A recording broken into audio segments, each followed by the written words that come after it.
ብዙ ሰዎች ቤት የመግዛት አቅም የለንም ብለው ስለሚያስቡ ተከራይተው ይኖራሉ።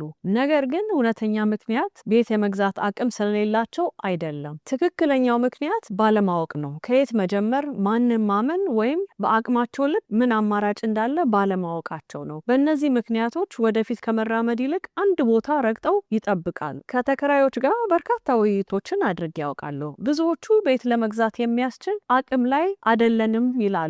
ነገር ግን አንዴ ቁጥሮችን እና አማራጮችን መመልከት ከጀመርን በኋላ ከገመቱት በላይ ለቤት መግዛት የሚያስችል ቁመና ላይ ቢሆኑም በቂ ግንዛቤ እንዳልነበራቸው ይረዳሉ። አንድ ጊዜ ለመግዛት የሚያስችለውን አማራጮች፣ ቁጥሮችንና ቀጣይ እርምጃዎችን ማየት ሲጀምሩ ነገሮቹ ይበልጥ ግልጽና ቀላል መሆኑን ይገነዘባሉ። ተከራይተው የሚኖሩ ከሆነና ቤት ለመግዛት የሚችሉበትን እድል ይኖር እንደሆነ እርስዎ እየጠበቁ ከሆነ ስታርት ብለው ይላኩልኝ። መፍትሄውን በጋራ እንፈልግ።